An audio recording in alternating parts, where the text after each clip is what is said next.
সিজারের পর দ্বিতীয় বেবি কখন নেওয়া উচিত? সিজার হওয়ার পর অনেক মা চিন্তা করেন দ্বিতীয় বেবি কখন নেবেন। এটা শুধু পারিবারিক সিদ্ধান্ত নয়, বরং মায়ের স্বাস্থ্য ও ভবিষ্যৎ বেবির নিরাপত্তার সাথেও জড়িত। বিশেষজ্ঞদের মতে একটি সিজারের পর অন্তত 18 থেকে 24 মাস অপেক্ষা করা সবচেয়ে নিরাপদ। কারণ সিজারের সময় জরায়ুতে যে ক্ষত হয় সেটি বাইরে থেকে ভালো দেখালেও ভেতরে সম্পূর্ণ শুকাতে সময় লাগে।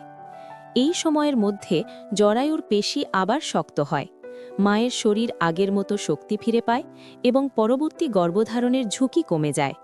অনেক সময় পরিবার বা সমাজের চাপে দ্রুত দ্বিতীয় সন্তান নেওয়ার কথা ভাবা হয়, কিন্তু মনে রাখবেন একটু সময় নেওয়া মানে নিজের এবং ভবিষ্যৎ সন্তানের নিরাপত্তা নিশ্চিত করা।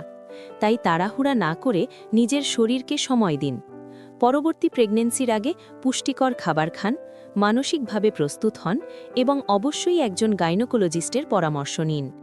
সিজারের পর দ্রুত গর্ভধারণের ঝুঁকি।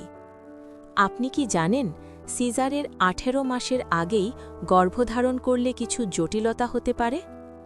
সবচেয়ে বড় ঝুঁকি হল জরায়ু ফেটে যাওয়া।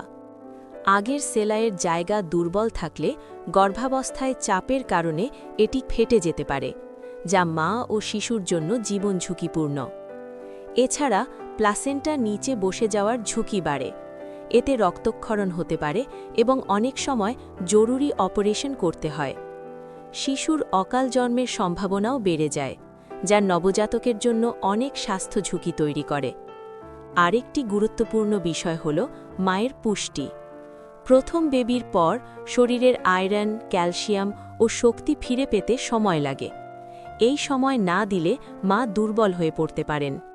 তবে যদি বয়স 35 বছরের বেশি হয় তাহলে ডাক্তার বিশেষ পর্যবেক্ষণে একটু আগে গর্ভধারণের পরামর্শ দিতে পারেন। তাই নিজের শরীরের কথা শুনুন, ডাক্তারের সাথে কথা বলুন এবং সচেতন সিদ্ধান্ত নিন। এই তথ্যটি অন্য মায়েদের সাথে শেয়ার করুন, কারণ সচেতনতা জীবন বাঁচাতে পারে।